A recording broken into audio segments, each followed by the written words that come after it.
Well, that's certainly one way to spice up the main event scene in All Elite Wrestling, but the real question is, how will they continue this momentum? Tune in next week to find out how. Fuck, ice! I'm John Renton with my review of AEW Dynamite, and boy, Las Vegas, you brought the noise, you brought the funk, you said fuck guys, and fuck guys, fuck Trump, and if you support them, fuck you too. Boy, oh boy, that was certainly a very surprising ending to that main event, and I will actually explain why I knew what was coming before, because, well, let me just say, I actually have a friend that keeps me up to date on some of this stuff, like, oh, is this episode really worth diving into the minutia of? Or is it something that, maybe I could just skip over and gloss over? Basically because we are on mostly the same wavelength with some things, but they're far more forgiving of some things than I am, and that is not a knock on them. If anything, that is a praise towards them, because I'm just very much in the trenches of stubbornness when it comes to things I don't like in wrestling. That being said, though, yeah, fuck guys, that was great to hear. I don't really care if anybody in the Warner Bros. Discovery echelon was very happy about that, because you know what? It's great. So, we get pre-tape interviews, MJF vowing to take Brody King out. Brody says he will hurt him. Omega, Callis, and the women's tag pre-tapes. So, yeah, I thought we were going full collision here. And then I wanted to collide with something else, preferably a cement wall, rather than deal with the first match, which was Jon Moxley, Daniel Garcia Impact, with Shafir against Take, El Colon, and Josh Alexander. And look, I know they're building up to Take and Moxley having a match. I thought it was going to be a Revolution. It's actually going to be a Grand Slam, which, if they have a way to actually broadcast that live, then it's going to certainly be interesting. That being said, I love Take, but no. I am sick to death of the Moxley stuff. I don't care about the fighting spirit thing. He was wrecking every segment, every match that he was involved in for just almost 2 years.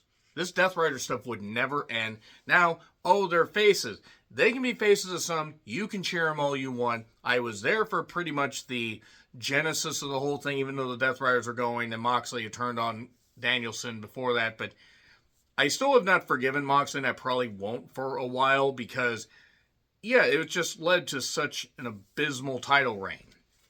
So that being said, Garcia got pinned. Garcia got way too much offense in on Takeshita. Takeshita, who really should be one of their main event guys. He really should be. The stop-start stuff with Okada, whatever. Okada lost the International Championship recently, by the way. And look, to be fair, they could have lost his luggage, or maybe he just decided to not really give a shit, bitch. Then we do a countdown in the top right corner, countdown to Omega versus Andrade. And I also want to say, Take needs to beat Moxley. I mean, just beat him flat in 8 minutes and just go on. I just fear he's not gonna. Which is just stupid, because Moxley should not be beating this guy, because Moxley is easily one of the worst push wrestlers that they've had. Because it is agonizing to watch him do this stuff. And it's agonizing to watch any of the Death Riders do their stuff. Renee is with Swerve. Nana got a chance to cut a promo. We are not going anywhere. Ospreay package. We can rebuild him. We have the technology. But we don't want to spend too much, bruv. Tony Storm and Orange Cassidy are teaming up. And they took on Jordan Oasis and Brittany Brooks. I have seen Jordan Oasis at indie shows years ago. I am surprised that he is on this show. Not because he isn't talented, because he is. I'm just a bit surprised, like, okay, then I forgot, I think he's based out of Nevada. And he's a good talent, I didn't really expect much from this, and also it involves Orange Cassidy. And I'm kind of cooled off on Toni Storm, because I don't really know what to do with her. The Faces won, and then Tony cut a promo. Basically, they're going to have a mixed tag match. It's going to be Tony and Orange Cassidy against Yuta and Shafir, and the loser gets their head shaved. This needs to basically end like the Raven head shaving thing in TNA, and you know what I'm talking about. I want someone to suffer, and by someone, I mean Yuta, because Yuta deserves to suffer just a little bit for all the suffering he's put me through and put other people through watching him basically plague this television program for so long. So anyway, earlier, Darby was skateboarding to the arena for whatever goddamn reason. It looked like nuclear fallout there in Nevada. Is everything okay? And then Clark Connors is signed with AEW. Makes sense considering his main squeeze, Tekla, is there. Okay. Gabe Kidd is attacking Darby, and I'm sorry.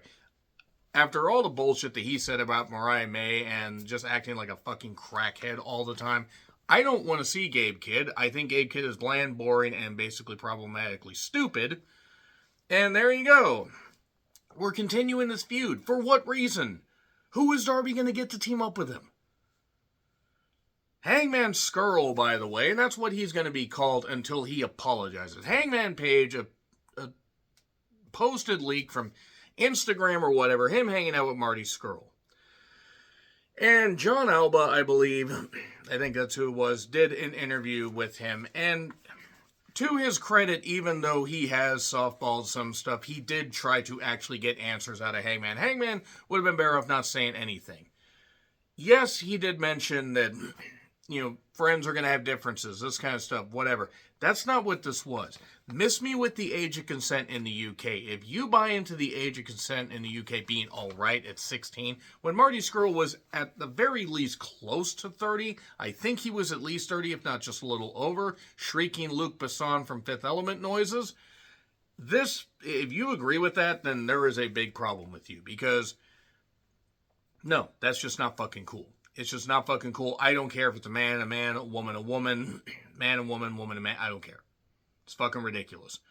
And Marty Scurll, anyway, even if she was of age, she was intoxicated and doing that. You don't do that. You don't fucking do that. And Hangman, yes, he, praised the abolish ICE stuff and, all that, and has, given to good causes and praised good causes. But the thing is it is proof that, maybe you need to cut ties with people. You can't cut friendships because of differences. That's not a difference. That's fucking flat out being a creep. And if he did that and he just got caught, and I'm talking Marty, if he got caught doing that, imagine what he got away with. His wife works there. I believe he's still married to Serena Deeb. That creep show. So anyway, he's now Hangman Scurll until he apologizes. Maybe Punk was right in calling him an empty-headed dipshit. So anyway, Hangman Scurll took on Mark Davis in a match that was about twice as long as it needed to be. Poor Jake Doyle, basically because he got injured doing a stupid spot, but nevertheless. Hangman, really, again, looking like an empty-headed dumb fuck. And we got a barricade bump for a break. They went into the crowd so Hangman could do a moonsault off the railing. He got his second moonsault in the ring for 2. That silly pile driver that Mark Davis hits, but that only got a 2 count. If he had sold, hit it out of nowhere and then sold or whatever and done that and been 2, fine. We got lariats, we got a deadeye, a ramp tombstone, and a buckshot won it. This is not the only time we're going to see Hangman. We're also going to hear from Hangman when he cuts a promo on Australia and the world title and kicking MJF in his tiny balls for when he produces children, I guess. Whatever. So there were a bunch of beauties cheering on Andre El Idolo. I don't know how many of them were plants. I don't know how many of them are, women that Andrade has in his harem. I just assume Kenny got a pop. I am sick of the Don Callis family. I'm sick of Don Callis on commentary. For every positive that AEW either takes like a step or whatever, they have so many negatives or so many self-inflicted wounds. And let me make it fucking clear. I did not review the Royal Rumble. Not because it was a Saudi show. I just wasn't going to pay 30 goddamn bucks. And I'm going to say right now with WWE, if the rumors and innuendo are true, and they get the criminal piece of shit president to the goddamn, Vegas show, I believe WrestleMania, I think, it's back in Vegas. They get him for that, you're just going to see exclusive AEW, current stuff going forward. Older WWE or older WCW, you'll see. But boy, oh boy, but AEW has problematic people as well and has things that they need to address, such as, I don't know, getting rid of Don Callis. Because the Callis family isn't good. It's a mishmash of stuff. They're trying to make it like the Heenan family. The Heenan family, Heenan managed people based on their level on the card. He would accompany people. He would do stuff. And granted, managers meant a lot more back in the 70s and the 80s and stuff like that. But Jimmy Hart's first family in Memphis. And J.J. Dillon, he was not the manager of the Horsemen for that long. That's the one thing that people need to remember about that. The whole point is there are managers that can work, and Callis can't. Plus, Aubrey was the referee. Aubrey could beat the shit out of him. And anyway, let's see what's happening. The crowd was into it. There was a nice superplex spot for 2. They did back and forth strikes. I didn't hate this match. And Andrade, yes, there are times where he seems motivated. I'm kind of sick of Andrade, though, because he was La Sombra, La Sombra. Then he went to WWE. Then he got released and went to AEW. That really didn't go much anywhere, even though he punched Sammy Guevara out a few times. Apparently, reportedly, covering my ass here. Went back to WWE for a bit, and then came back to AEW. And look, it was bullshit. WWE was trying to hold him to that contract and stuff like that, but honestly, ridiculous. So then Callis does a distraction, and Swerve tries to stop the usage of the screwdriver, but in doing so, distracts the referee, and boom, low blow, and Andrade's release finish thing, whatever the fuck that is. 1, 2, 3. Yeah, there you go. That was certainly something. Andrade won. I mean, I guess it makes sense if we want to keep Kenny out of the title picture. Let's see. Dynasty is in April, and that's in Canada. Granted, it's Vancouver, but if they want to have a Canadian pop, that would be the time to do it. So maybe cooling Kenny off a little bit wouldn't be the worst thing. And also, we're gonna get Swerve versus Kenny at Revolution, which I'm fine with. A pull apart Brody MJF package. Statlander, my word, why are they trying to dress her more like a weird Dune type character? Because Dune sucked. She's teasing Thekla. Go on. Something about stipulation. Speaking of stipulations, I felt like stipulating that I will not watch anything involving Eliminator matches anymore after this fiasco. The Babes of Wrath, Harley Cameron and Willow Nightingale against Megan Bayne and Penelope Ford. And I'm sorry, but outside of one double blockbuster where Harley and Willow basically had to stand there while Penelope took about 8 years, Penelope cannot do this. She cannot do this. She needs to be a manager. I don't care if she's athletic. She can't do this. A Doomsday Device pinned Harley. So now basically Megan and Penelope get a shot in Australia. Naturally, Harley and Willow will win because A, it's Harley's home country pop. I actually don't remember what city she's from in Australia, but still. Megan needs a better partner. Not Marina, by the way. That is just one little, that's a little comment for like a buddy of mine. They'll understand it. Ciampa said he will defend the title against anyone and is doing the camera sit-down thing in the back that he knocks the camera over. Ricochet defended the national title against Jack Perry. Jack Perry jump-started. Gates of Agony just said, okay, we'll be over here. Rick Knox is the absolute worst referee in existence. This motherfucker needs to be chased out of wrestling. He needs to be chased off this planet for how bad he is. We got a snare trap, a distraction. The Bucks show up because that's what this show needed, was more elite. And then the belt was on the buckle. Rick Knox should have seen that. But then again, he's about 2 million years old. And so Ricochet won. I don't care about either of these guys. And look, Ricochet did an interview where he's talking about in WWE. And it beat the passion out of him, or however he actually said. He said something to that effect. And okay. I'm not saying that they treated Ricochet nearly as great as he could have been, but the thing is, his promos, the more you listen to him, the more you realize he's just an unlikable douche. Now, does he have points as far as praising the mayor of New York? Yes. Am I happy that he went to WWE to meet his wife? Yes. So his time in WWE couldn't have been all that goddamn bad, and the more Trevor talks, the more Trevor makes people not want to listen to him. Now, he may have valid points, but he has been in AEW for about a year and a half now. Something like that. So, there you go. Ricochet won. Moving on. The national title means nothing. We cut to the production truck where apparently Gabe Kidd and Clark Connors channeled the filthy animals and buried Darby Flair in the desert. Why? Why is Gabe Kidd allowed to be on a television program like this? So anyway, MJF and Brody King had their big match. And here's what I joked with my friend. And they're going to know what I'm talking about, but they might just skip to this point. But I said to him, we have a bit of an overrun. I said, oh, watch Brody beat him in like 4 or 5 minutes or something like that. Watch that happen. I didn't know how much time was left because I was busy working. But the crowd was loudly chanting, fuck ice, fuck ice, fuck ice. And good. There are more good people in this goddamn country. More people with goddamn balls and spines, unlike ice, that will stand up, that will make sure that they are pushed back. Because guess what?